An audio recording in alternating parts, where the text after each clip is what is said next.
for it. Like I feel I'm in flow. Like this is I'm receiving, I'm channeling, and yeah. But then it doesn't last for some reason. And I think what helps it last is like connecting with nature, breathing, those simple things like taking care of my food, my sleep. And when those things break or slows down or just go out of like sync, then immediately like I feel To be is to do. To do is to be. Welcome to DoBeDuu. Life is an ever-evolving process of doing and becoming and doing through learning, growing, and discovering the magic of you. So here's to the ones who live on their terms, do what they feel what they do, and challenge themselves to DoBeDuu away in harmony as they play the game of life. Okay, welcome to the third episode of DoBeDuu. Oh, there's a fly here. Welcome to the third episode of DoBeDuu with Naser Al Sughaiyer, writer, theater artist, thinker, and a man who wears many hats. I'm going to let him do his introduction. As a footnote, we've been speaking for 45 minutes and I forgot to press the record button. We had some great insightful conversation. So if you come back to it, that's great. I'll have to cut and paste somewhere down the line and mix and match during this whole podcast. But yep, I'm going to let him take it off. So thank you for coming on board, Naser. Really appreciate it. I met Naser probably 4 or 5 years ago at the Hundreds for a film screening that I was doing there. I can't remember what day it was. Maybe it was Happiness Day, I think. I can't remember, but one of those days. And after the film got over, we had a Q&A session. Naser came up and we had a great conversation as well. And he told me about him quitting his job. And he doesn't know what he's going to do next because that was my story as well. And the reason I really want to speak to him is see how he's taken the leap outside of the corporate world to find his passion, to figure out what else the world has to offer him and what else he has to offer the world as well. And I think I have a lot of admiration for people who like him, who just go out there and take a leap of faith, because you never know what's out there until you really step outside your comfort zone. And he's truly gone and done that. So I haven't spoken to him in a while as well. So it's great to catch up and understand where he is and how his journey's coming along. Thank you for coming, Naser. Thank you so much. Appreciate it. So I'll let you make an introduction of yourself because I'm not sure if I did it justice, to be honest. Done a great job. I'm really happy about being here with you. And what I'm happier about is that we've been here together for 30 minutes. So we've been having fun. So whoever is listening and watching right now, you're joining the fun in the middle of the fun. We're at the peak of it. So we are at the peak of having fun. And this is like a very deep conversation. I'm so happy to know that you remember when we met, because that was a long time ago. Like that was like 2016, which is I didn't even beforehand. I didn't check if you remember when we met, because I tried to remember it myself, and I was like, this is where we met. I remember that villa in Jumeirah where you did the screening, and I walked afterwards to you. And just knowing that you still remember that means that this was an influential, an important moment for both of us. True. No, and I was really glad we met. Yeah, absolutely. I think it comes from a shared experience that you and I were having, and that shared experience maybe a lot of people were even at that time going through, and even now maybe listening to us might relate to, which is the experience of feeling like life and the way that we've been living life is not exactly something that speaks to us at the core of our soul. Like life and the way we've been riding this wave over the last years felt like something is off, something is misaligned with who we are. And that's exactly deeply what I felt. And I remember when you showed some of clips of videos at the beginning of that documentary before it started, where even was speaking about feeling that misalignment with life. And I just it still stays with me up until this moment. At the time, I had left my job in one of the top multinational companies, and I had spent 3.5 years in that job, and so that was a moment of explosion in my life when I had what I would call an identity crisis, a time when I just said, hey, I don't want to do the thing that I'm doing right now. I want to do something different. Good call. What it is, I have no idea. But I'm gonna go out there and find out whatever it is. Yes, yes. That's a spirit. Or be out there and allow it to come to me. I think that was the kind of intention that I had at the time. Okay. Like I'll speak to Vikas as an example. I'd walk to him and I'll speak to him and I'll say, "Hey, Vikas, I just can't relate. I can relate so much to what you just showed us in the documentary and the clips, and I'm on the same journey. Like I feel like we're on the same journey, and that's it. And I don't expect what's gonna come afterwards, I but think things happen. I think that's a great thing. Life just happens. I think that documentary was happy, if I'm not mistaken, about a lot of people who quit their jobs. Yes, Was it happy? it was happy. Yeah, about a lot of people Yes, who quit their jobs, a lot of people who didn't know what to do with their lives and be following this spot right. because that's what society tells you, so on and so forth. Wow, okay. A good moment to come up. I think it's a great moment. I think everything happens for a reason, so it's good. Or if anything, I hope it inspires you, if nothing else. So take us back to who you are and how did you get to that point? Who I am right now is someone who's in the process of continuous unlearning, shedding away identities that what I once called myself. Um, I'm in the process of chasing leads, unfolding around my missions, and the Human Lab, which is something that I'm currently leading and figuring out, Hmm. which we can talk about at some point as well. Definitely, yeah. And yeah, I'm in. Currently, I feel like I'm in a journey of also um, shedding away identities. Like I'm leaving social media at the moment, canceling my Facebook and Instagram accounts for good. So that's something that's happening at the moment, and it's alive for me that I'm grieving and I'm also like feeling fully Have you what canceled comes with it. them? End of October, so I'm kind of like give like an announcement to everybody. If you want to stay in touch, let's connect and let's exchange our information. So I gave that until end of October. Kind of Wow. like I don't want to leave all of a sudden, but to give justice to people and our friendship. Fair enough, Justice. Do you want to share why you're leaving Facebook and Instagram, or do you want to share? If you don't want to share, it's completely fine as well. Oh yeah, I'm happy to talk about it. It's like if you just try to find one reason, I don't think it can. I don't think one or two or three or 10 reasons can speak to it. I feel like I'm called to leave the social media. I think I can talk about millions of things why it's beneficial and millions of other things why it's harmful. So it's like kind of like a coin with two faces Hmm. and a double-edged sword. That's a better Absolutely. metaphor for it. Um, and and it's I feel called to leave and I feel called to stop playing the social media game Hmm. and to start focusing on playing the game of life because I think that it's just exhausting to be out there virtually trying to define who I am and trying to keep relationships that are supposed to be dying, that are supposed to be going away, and to try to keep identities and stories and memories of mine that keep popping up. Hey, you did this like a year ago. Hey, you did this 2 years ago. And I feel like the virtual world, digital world is a place where it's hanging on to the past Hmm. and reliving those patterns again and again. And that game is just not satisfying for me anymore. And on top of it, I think what's making it a no-brainer for me to leave is that I know that because I'm playing the social media game, others are playing it.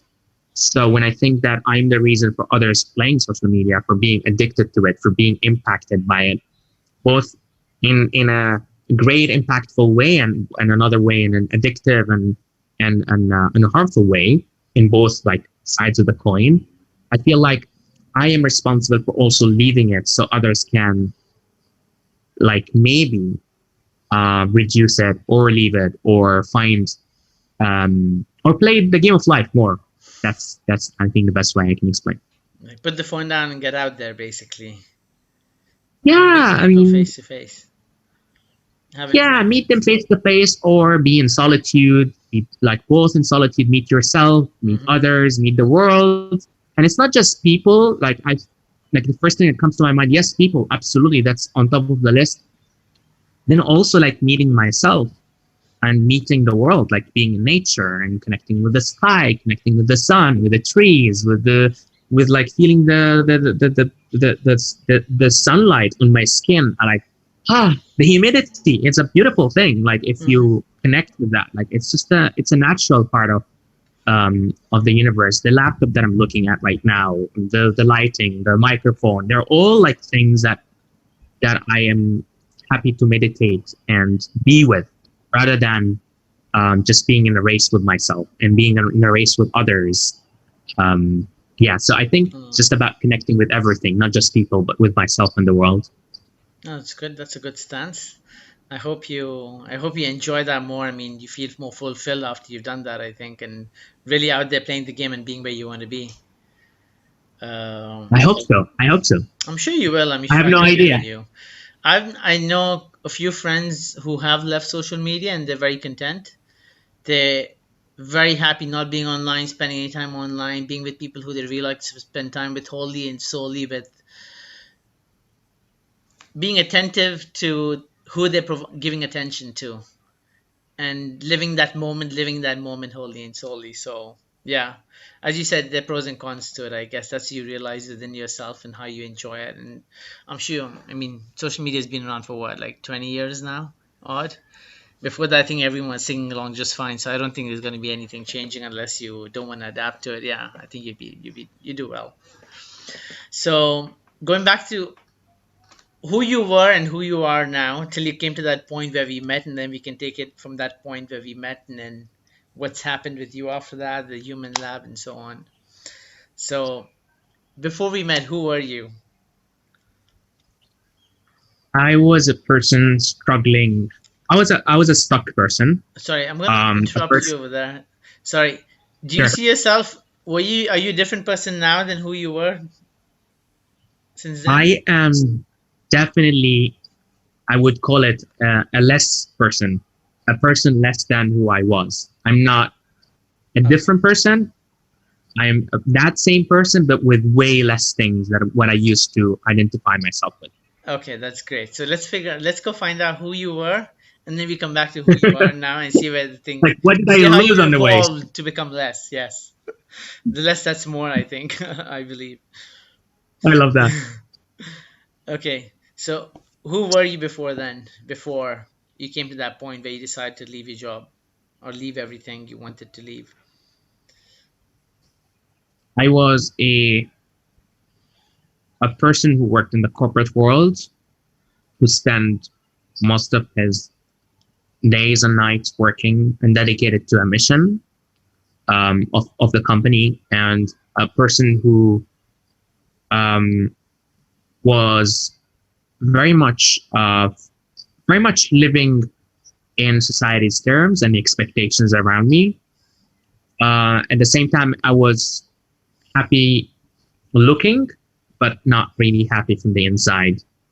I was checking out all the boxes that I'm supposed to be checking out, but not even knowing what are the boxes that I want to check for myself. Hmm. So I think that's the best way I can define myself back then.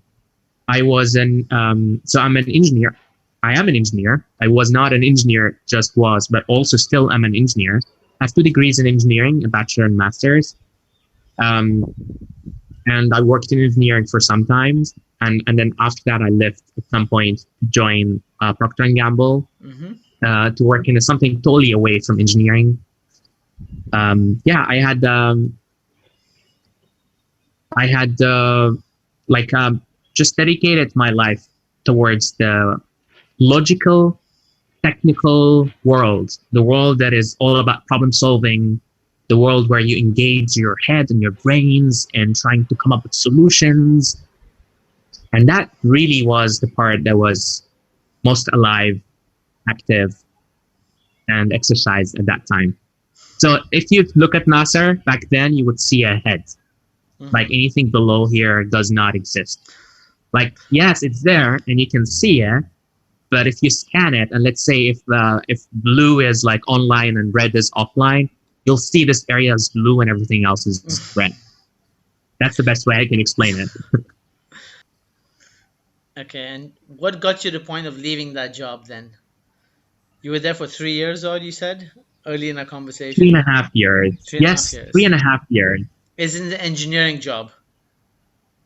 So in engineering space, I spent, I think, around a year, a bit more than a year. Okay. And it was, I'd spent like 6 months in one job in one field and 6 months in another. And then after that, 3.5 years with Procter and Gamble, where I did like things related to logistics, supply chain management, customer service.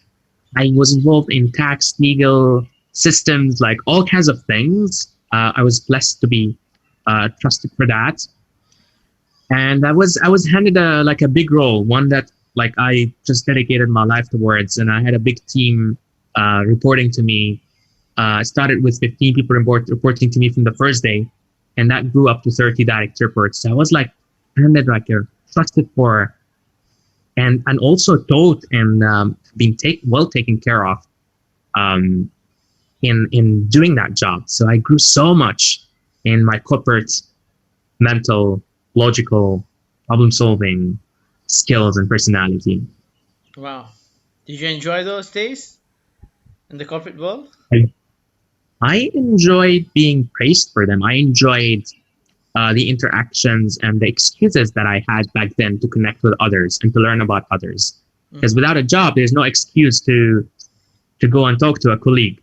Um, so I enjoyed those moments of friction, Mm-hmm. those moments when things were, because my big part of my job was just to, solve problems, and any problem that comes up, customers complaining, someone is complaining, project is failing, something is failing, I step in. That's my job.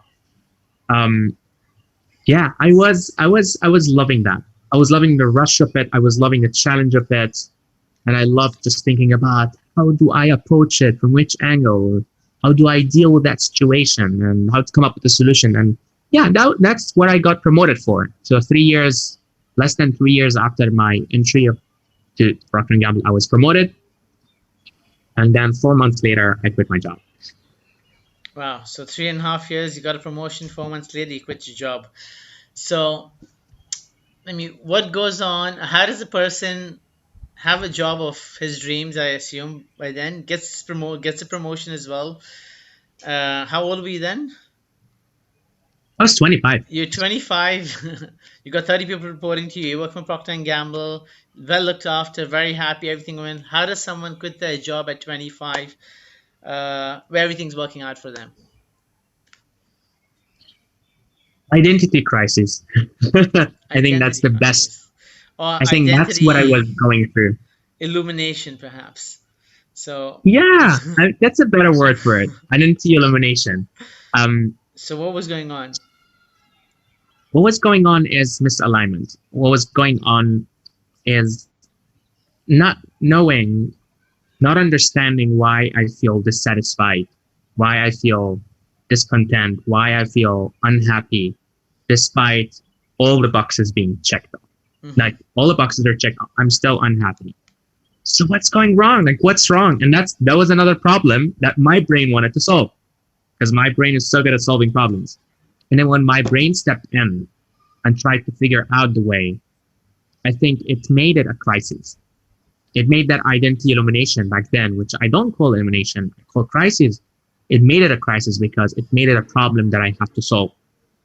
And I think I look at it right now as a blessing. I look at it as identity crisis, and I define them as something that is a blessing because they are calling. Hmm. They are like a calling that comes to you and tells you that something is off. You are this, while what is calling you, what your heart is calling you, and what life is calling you for is something else, whether you know it or not. Hmm. But there seems to be a gap between both two. And not figuring out how to fill that gap was something that was very frustrating and felt like a crisis for me.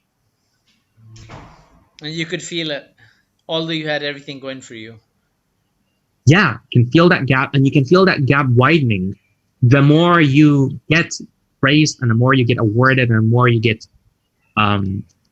money, whatever I call it, promotion. So I think the promotion was the hammer The trigger, yeah. that yeah, it was a trigger for me that made me just panic.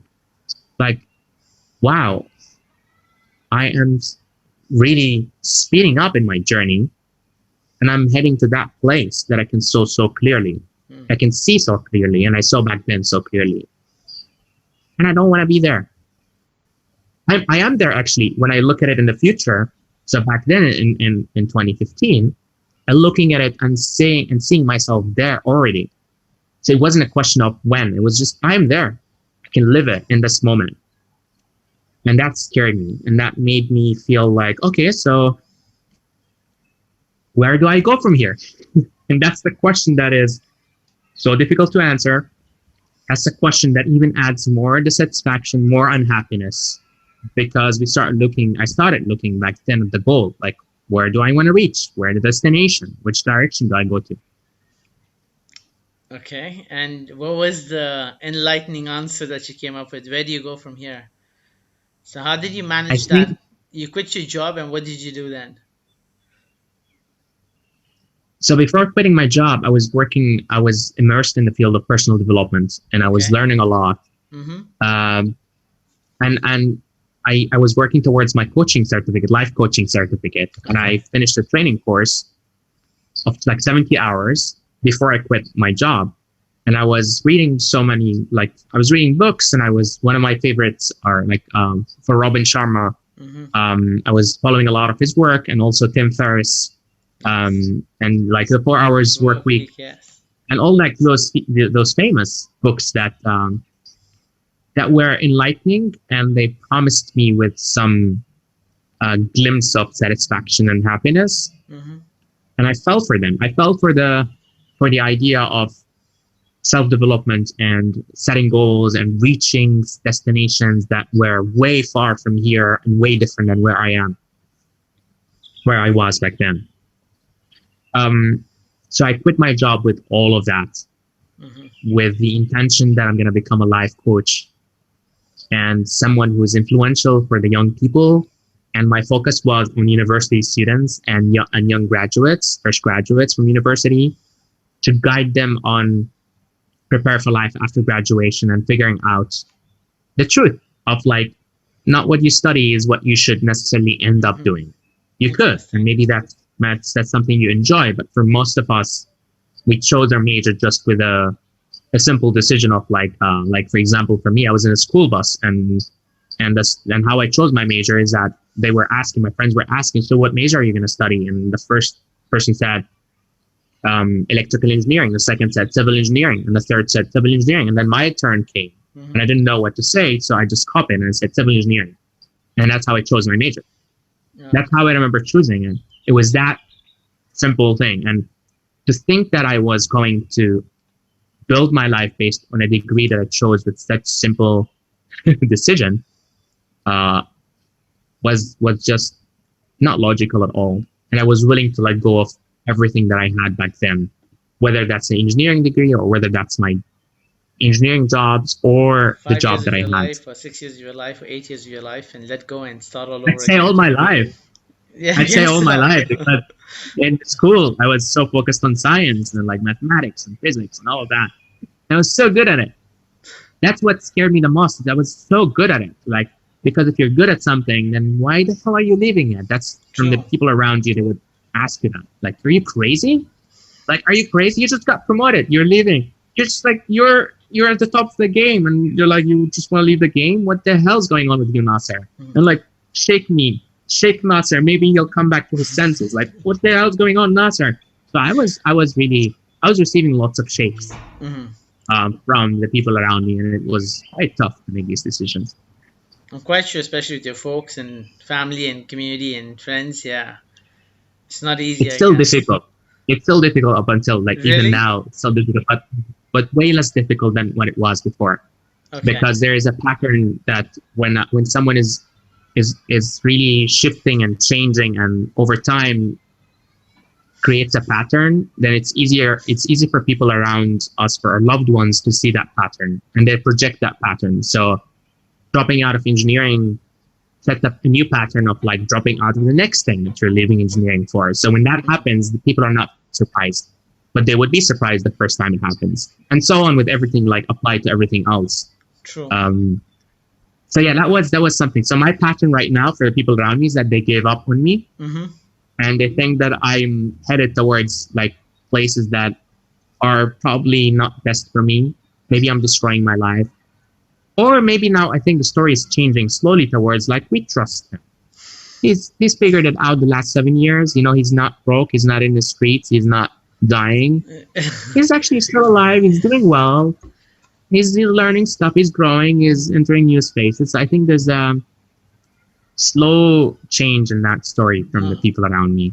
That's good. Do you want to share your story of what happened after you quit your job, or what you've come across, and who the Sure. new you is after you Sure. quit your job with Procter and Gamble? Fast forward, I think, I want to shorten the following 4 years.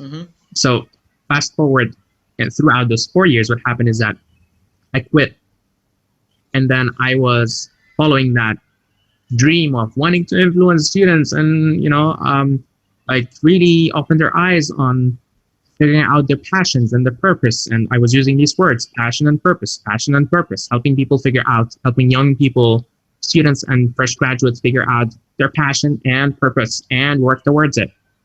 And I was doing that for the following 2-3 years, because when I quit my job, I was working alone, and then I stumbled upon a government entity that was a governmental incubator for entrepreneurship incubator, an entrepreneurship center that helped young students, and it was based in the middle of the American University of Sharjah, helping students start their own businesses. So I worked there as a trainer, and I was guiding students on figuring out what to do with life after graduation, and opening their eyes on new ways of seeing life, whether they start their businesses or they start thinking in an entrepreneurial, more open-minded way. So that was really cool 2 years, where I delivered hundreds of workshops and sessions to thousands of students across the UAE. Wow. And then once again, as always, at some point that curve starts flattening, and those questions come back to me, the questions of like, how does it feel working in here? How does it feel trying that? How does it feel? And start to think about the possibilities.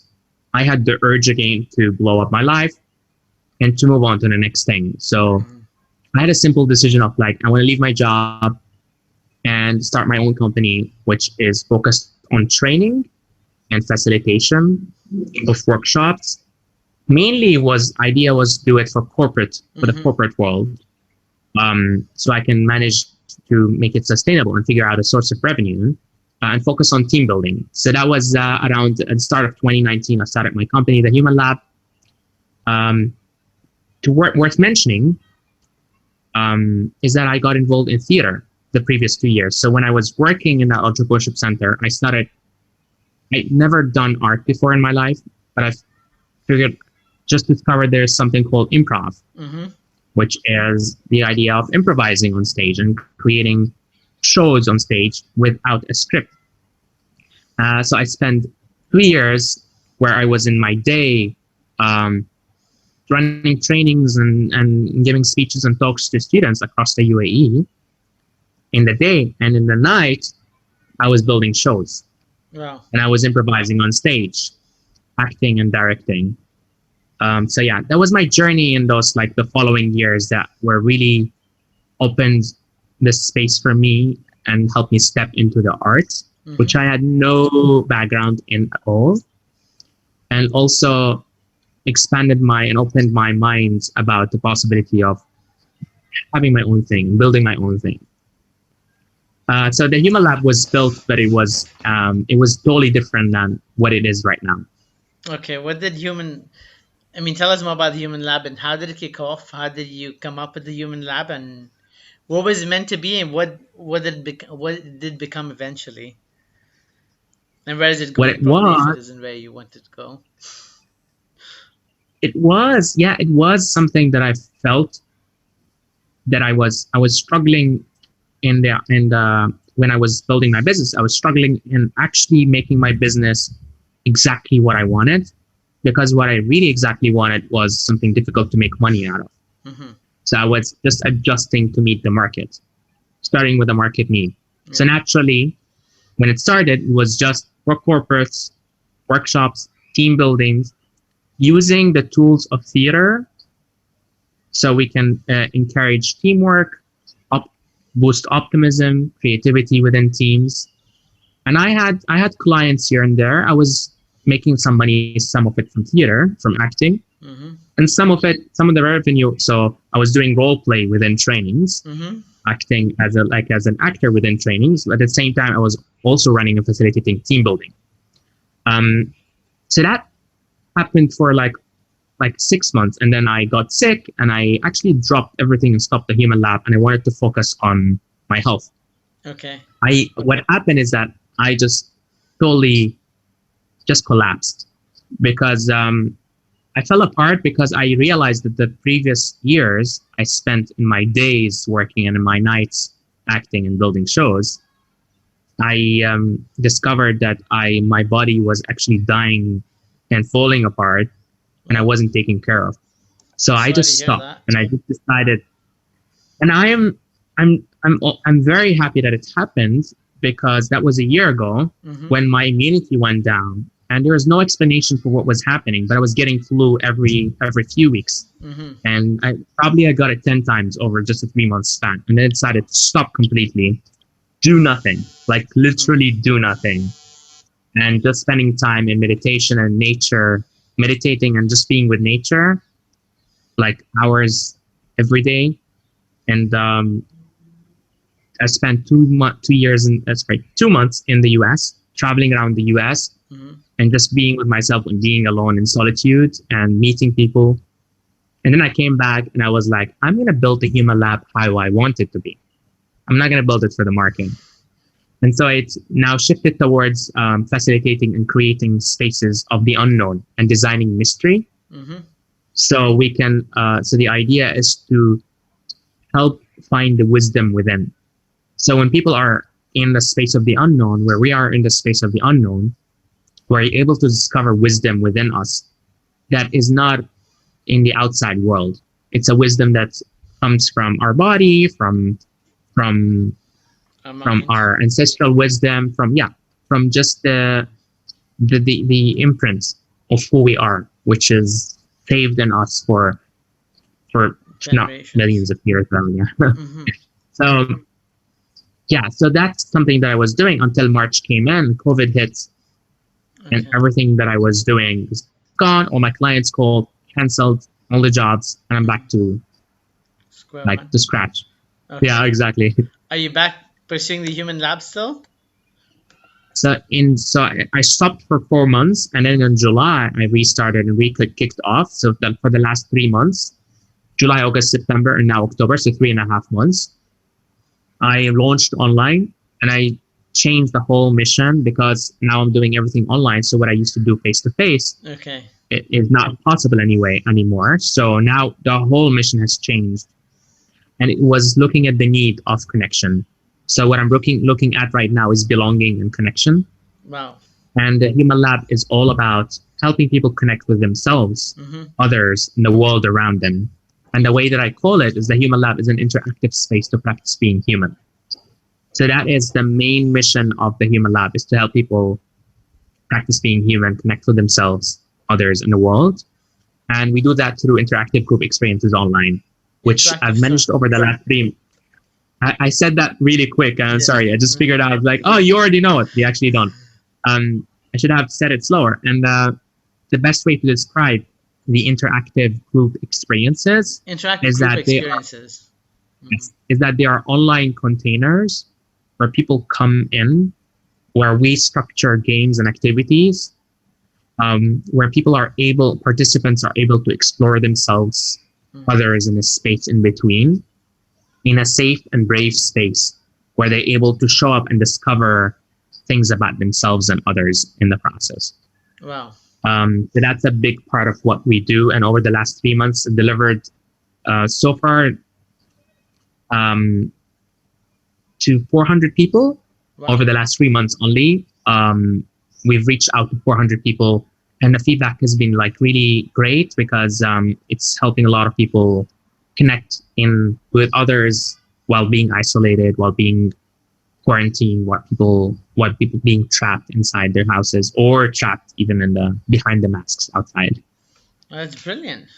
And what's the objective of these connections or realizations you want people to come across?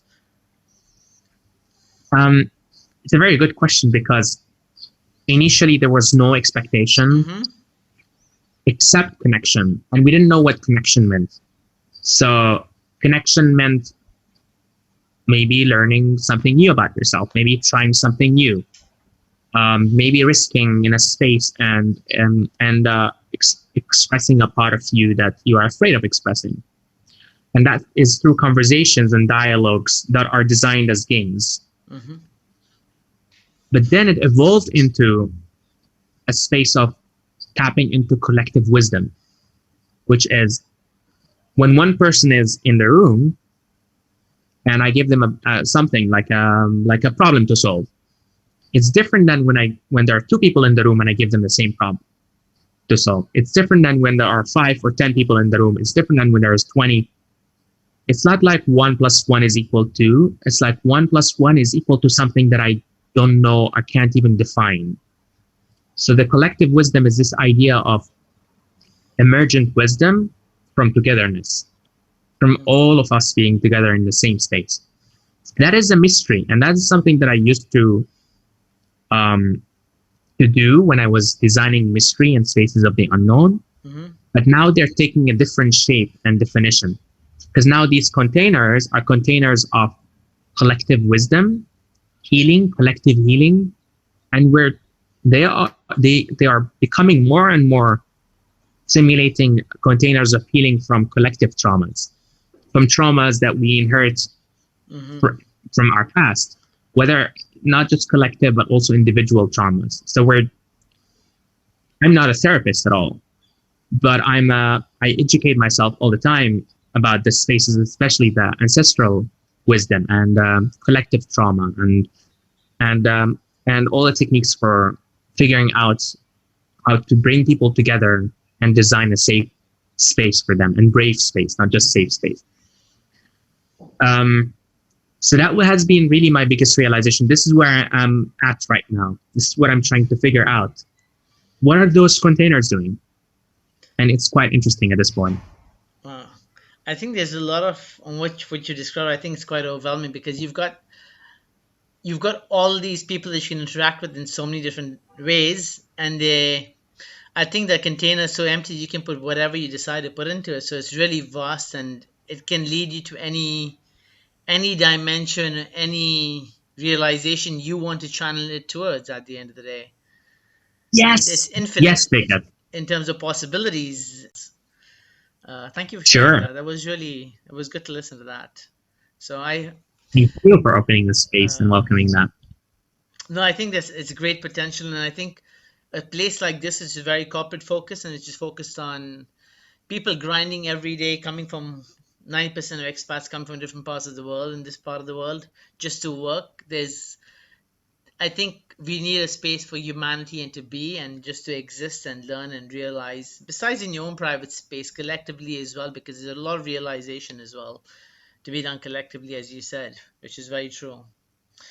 Um, yeah, I'm just wondering, where do we go from here now? So, who are you now as opposed to who you were back then? Ah, When we spoke about the Nasser you were and the Nasser you are now, so so people can yeah. understand. I'd say right now I'm in transition. I'm in Okay. a transition of redefining what belonging means to me. What belonging and what community means to Nasser. So I'm in that process of like figuring out where I'm going with that. In the that's an individual level. On the human lab, I'm figuring out how it will unfold, figuring out how that collective wisdom and those containers can be tailored towards the biggest needs within our region. Because the human lab is focused on the Middle East and North Africa. Mm-hmm.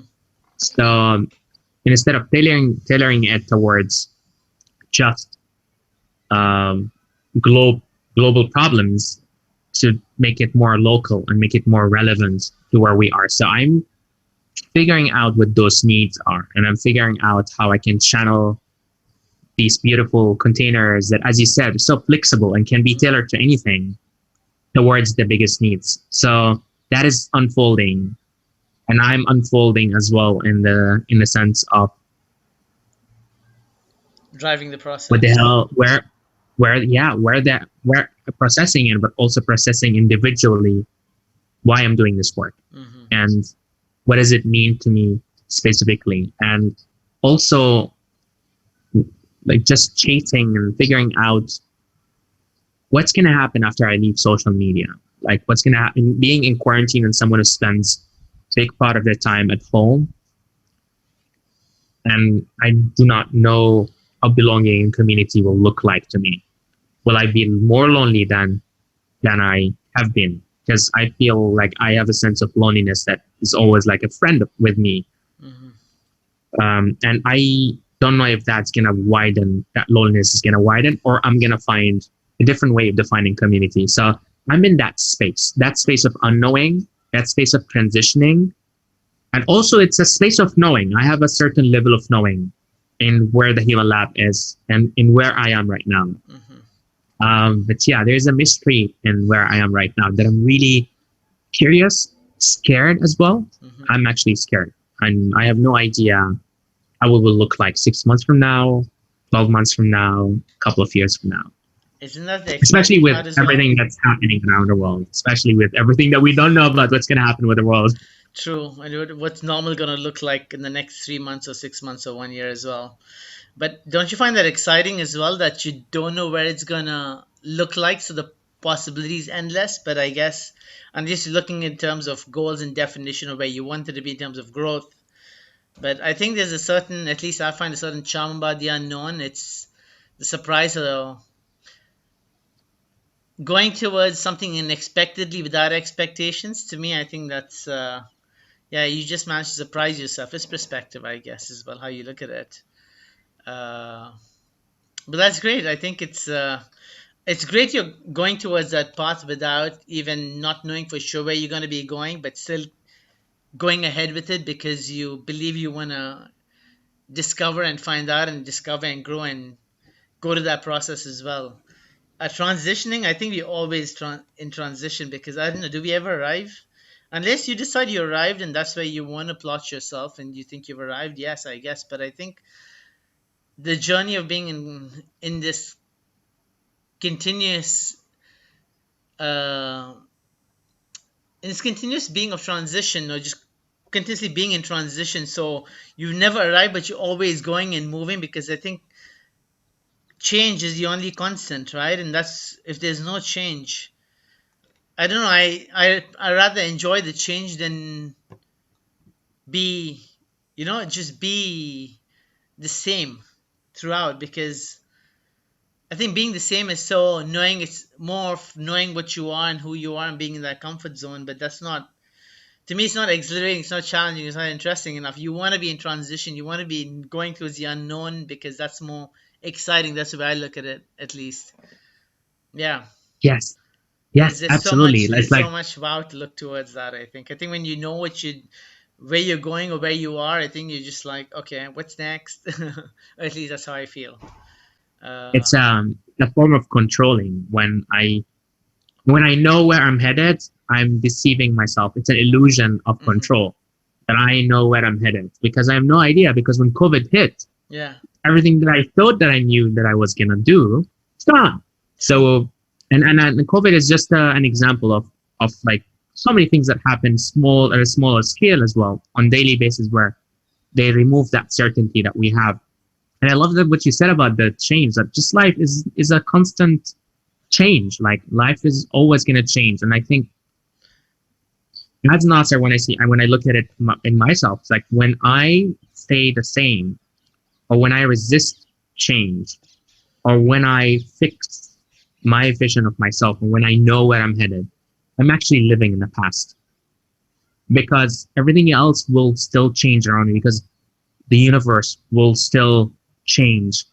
And it's the simplest example of the sun and the moon and the earth cycle and everything, like our cycle, our internal cycle within our body. Like it's just everything is changing. Seasons are Constantly. changing. True. So if I am the same, I'm living in the past. If it's spring now, I'm living in the summer. I'm living somewhere, maybe even a couple of seasons, couple of years multiplied by seasons. I have no idea. And I think living in the past is a form of trauma, Mm-hmm. being stuck in old patterns that repeat themselves. Mm-hmm. And I think that's a recipe for unfulfillment and a recipe for loneliness and a recipe for like a sense of not enoughness.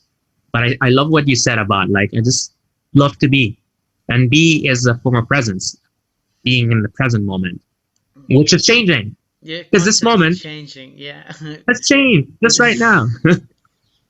We're constantly in motion, which is yeah. I think there's some magic to it, just being in that present, as you said. Just this magic to just being and just letting life, experiencing life as well. But there's so many takes to it as well because there are people who want to do things, there are people who want to achieve things, people who want to plan things, people who want to drift, people who want to flow, people who just want to, yeah, question everything, which is great.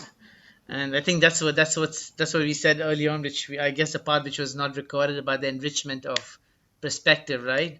Everyone's got such a perspective you learn from, and it's so enriching to understand these perspectives. It can change your life.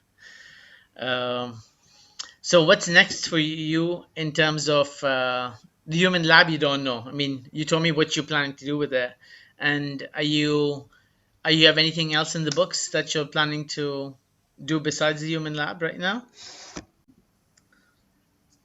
um, Draw. I'm just getting this idea and this like this calling for just opening a piece of paper, which I already started doing, and just having a pencil and starting to draw. Mm-hmm. And I have nothing to do with like maybe the last time I drew before like I started drawing now is when I was a kid, like or maybe in classes or like I can't even remember. So I just want to draw. I want to draw more stuff, and I want to find ways of communication through drawing. Right. I find that fascinating and it interests me, and I think that would be something that I would be doing in my time on the side as well, together with the Human Lab. Okay. For the Human Lab, there's something that's emerging right now, which is like we're theming every month right now around a certain theme or topic relevant to our region. Mm-hmm. And we are writing about that through the help of the community. So we're calling for information and getting information and wisdom from people in the group experiences and over stories, Insta stories. We're very active on Instagram. Mm-hmm. And we're using that information in writing what we call the collective ebooks. Mm-hmm. So they're like small ebooks that we write every month. So we started this month, just the first month, and the theme is about the success myth and the idea of like how success is viewed around us and internally within us. And just redefining that and understanding where it comes from. Ebook, that's quite interesting. Wow, because I was in a doc, like I've interviewed around 150 people, and it's about life and happiness, and success was a question amongst those questions that I asked people, 78 questions. And yeah, from the 150 people I've interviewed, I've got quite an it's all perspective what success means to everyone in life, and I think there's a lot of conditioning as well that's gone into nurturing people to believe what success is in life, which is I don't know, I think it's such a sham in so many ways. But yeah, I think we should have that conversation offline. Uh, about yeah. So how could people get in touch with you if they wanted to? Where could they get in touch with you? I have my website. On my website, you can find my email over there. And I'm not going to say social media handles because they're going to be gone anyways by end of October. Even your work, But right now, your personal by and end work of both social media handles to be fine. So I have my personal website and I have the Human Lab website. I can share those with you, and you can add them for people to Yes, please. approach us if they want. There's an email for the Human Lab. There's a personal email for me if people want to reach out. Okay, can you share it with us? So it's a podcast. So if you can just spell it out, please. Oh, absolutely. My website is www.naseral.com, which is naseral.com, Uh-huh. and over there they'll find my personal contact. And on the Human Lab, it's thehumanlab.net, Okay. humanlab.net. Okay. That's good. Thank you. One last question I want to ask you. How do you see the world? How do I see the world? Mm-hmm. Um, I if it's in the present moment, how I see it, I see it grieving right now. Like I see the world in these times, like this specific time. I think it's grieving. There's a lot of grieving that I'm sensing in my body from my personal experience and from me sensing and being in connection with others' experiences. Um, if that's what you meant by the question of how it is in this moment right now, or generally. My question was very generic, but it's open to answer how you view, how you would like to answer it as well. So it's very Yeah, I think generic. it's changing. Yeah, it is changing in every moment, and I would answer it in this moment in this way. Like right now, I see the world as a, I think, like I see a ball that is just rolling, Mm-hmm. and it's rolling in different direction, and it's grieving and it's losing, and it's becoming smaller at some times, but also like there's a lot of resistance to that grieving process. So yeah, a rolling ball moving in different directions and like kind of confused and shrinking in size. Okay. Wow. I think that's a very humanistic perspective, more than as as we adapt to this whole new situation, and that's the way I look at it. It's very interesting. Um, what advice you have for people who are looking to leave the corporate world or do something else besides, and they're not happy doing what they're doing, whatever they're doing? It's um it's a very difficult time to think even about leaving. I think it's like I was blessed to have left it, and I'm sure you kind of like maybe feel the same that those were better times Mm, to leave a job back then when you left them, because you could find a job easier like later on. Maybe there are not so those uncertainties that we're living now.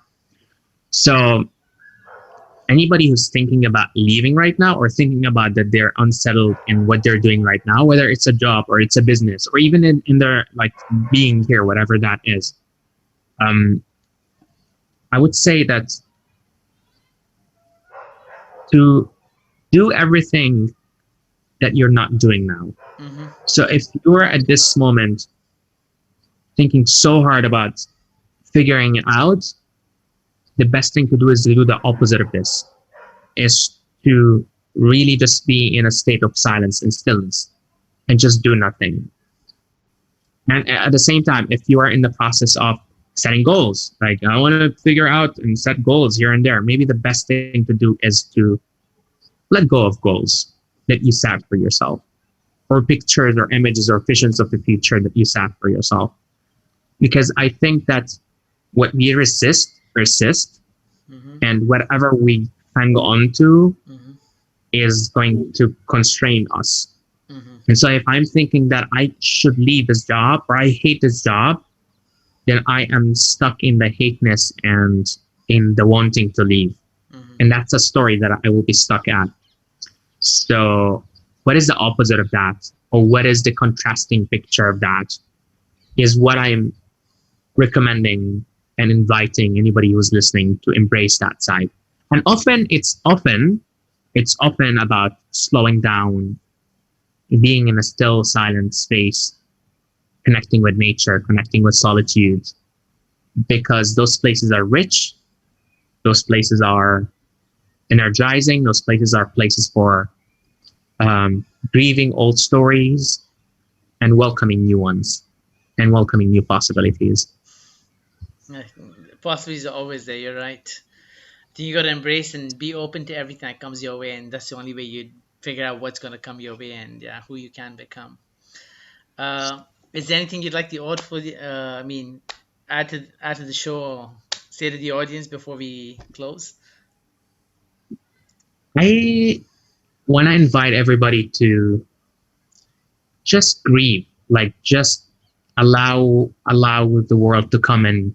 If there is a resistance to what's happening right now, I think the best thing that we can do at these times is to let the world come in with all the storms and with all its difficulties and the pains around us, and to feel them all however we can at this moment, because whatever is really like stuck, wherever we're stuck at or wherever we are right now, is because the world is trying to let go of a big weight and a burden that we've created for ourselves for so long, individually and collectively.